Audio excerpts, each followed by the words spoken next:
Namangha at palakpakan sina Bob Arum pati ang kanyang banyagang kasama. Namangha at palakpakan sina Cuadro Alas General Casimero at ang kanyang tropa.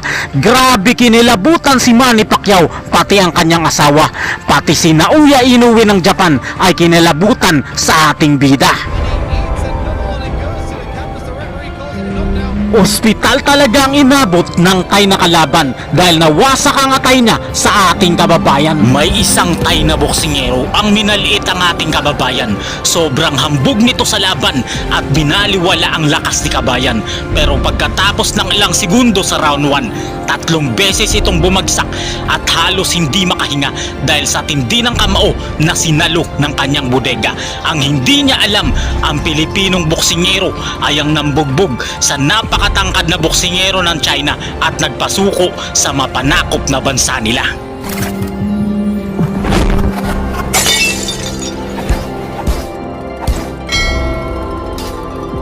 Isang Pilipino boxer ang mangingisda ng alamang ang nagpaiyak kay Xi Jinping at sa pamilya ng boxer nila. Napakatangkad at undefeated pa ang kalaban. Bugbog sarado sa Pinoy na mangingisda lang ng alamang. Pinabagsak rito ang bato-batong boksingero ng Afrika. Kaya naman sobrang lakas po talaga ng ating bida. At ang pinakamayabang na boksingero ng Thailand ay first round lang ang itinagal sa ating kababayan.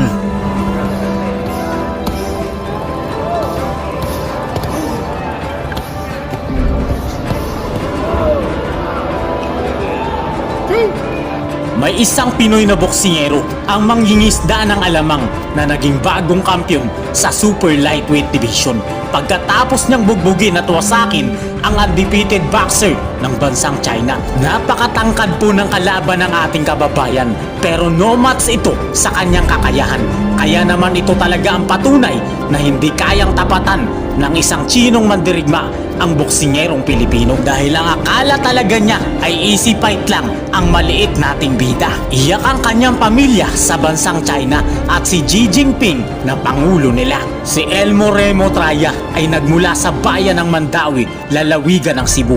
Nagmula sa pamilya ng mga mangingisda ang ating pambato bago naging isang profesional na boksingero. Nito lang June 24 taong 2023, nabigyan ng pagkakataon ng ating pambato para sa kampyonato ng WBF Australasian Super Lightweight Division. Pero hindi madali ang magiging laban ni Elmo Traya dito sapagkat makakalaban niya ang isang napakatangkad at walang talo na boksingero ng China. Si Wiwi Liu ay kumpiyansa na tatalunin at makikeo ang ating pambato.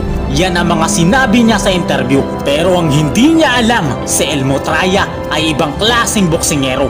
Bugbog sarado ang sasapitin niya sa ating pambato. Round number 1, sobrang laki ng kalaban. Mahaba ang galamay nito at mahirap patamaan. Pero pinasok ng Pinoy ang kanyang depensa at nakipagsabayan.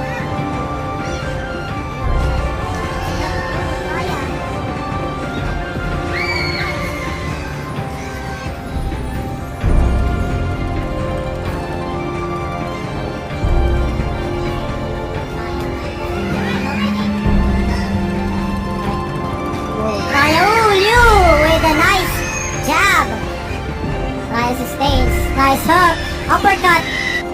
Ooh, nice uppercut, nice hook. Still won't connect. Trying to find. Ooh, good body shots coming from Traya. Still no solid punches connecting. That's the end of our first round. Sa round number 2, kuha na ng Pinoy ang galaw ng kalaban. Lagi na niya itong nasasapul at natatamaan. Good body shots here from Traya. Still good body shots. Good hook. Good hook. Good left hook there from Traya.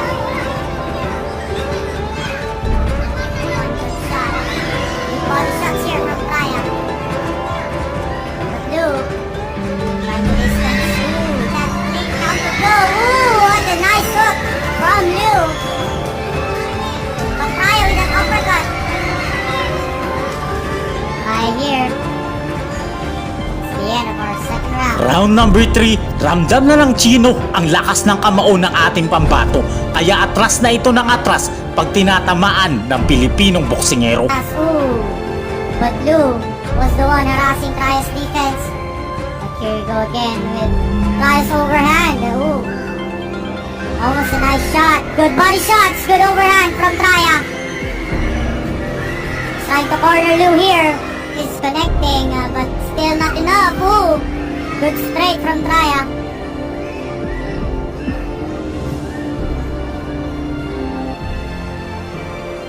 Traya. Ooh, that's a good hit. Ooh. Traya's punches. Trying to connect. That's the end. Sa round number 4, ginamit na ng Pinoy ang kanyang liksi sa laban. Hindi na siya madaling matamaan at laging nasasapul niya ang kalaban. Lou's defense is just like the Great Wall of China. But then again, Traya's offensive here. Almost being cornered here.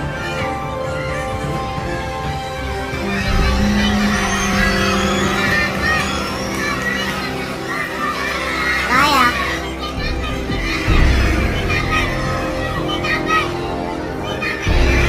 Here goes Traya. Two punches connecting. But Lou still stands inside. Last 10 seconds remaining. This is gonna be a showdown. That's the end. Round number 5, ayaw talaga magpatalo ng China pero unti-unti na siyang pinapasuko ng ating bida. Traya with a good combo. Ooh, good body shots, but good trade of blow from one of the reasons why Traya is not able to go all the way in. Sa round number 6, tuloy lang ang Pinoy sa pambubugbog sa kalaban. Maliksi pa rin ang Pinoy at nangihina na ang kalaban. As you can see, Traya connecting punches.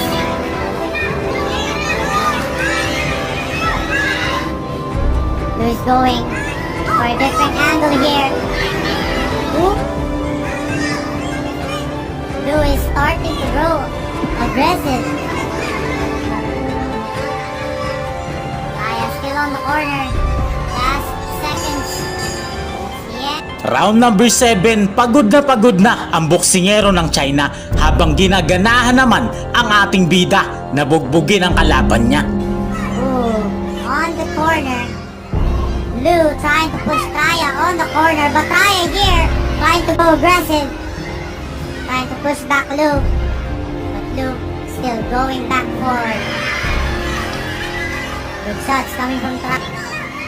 It is indeed a brawl. As you can see how both fighters sustaining each punches. Good uppercuts coming from Traya. Traya on the corner. Trying to dodge Lou here, but a good shot. Some hits. Traya is just receiving all the hits.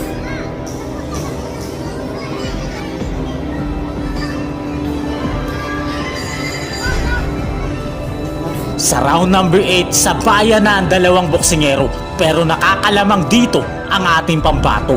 Kahit na matangkad at matibay, ang Chinong boksingero ay nabugbog talaga ito ng gusto ng ating pambato. Both trading blows. Who's gonna go down first? Good hit from Traya. Another good hit. Ooh. A good straight coming. That was a good fight. Malinaw na panalo dito ang ating pambato kaya nakuha niya ang kampyonato at ipinagmamalaki siya ng mga Pilipino dahil natalo niya ang mapanakop na boksingero. Araw naman ng Huwebes, August 29 taong 2024 ay dumayo ang ating kababayan sa bansang Thailand upang sagupain ang pinakahambog na Thai na boksingero. Si Batsayan Kamon ay minaliit si kabayan pero first round lang pala ang itatagal niya sa laban.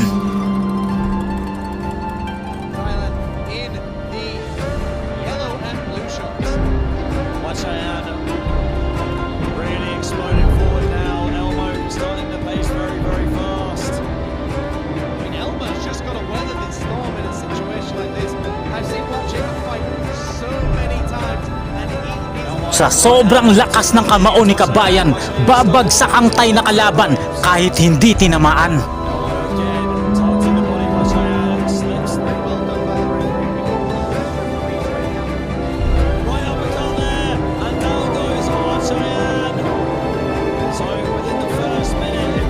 Tumayo pa ang Thai na boksingero pero dito na siya tatapusin ng ating pambato.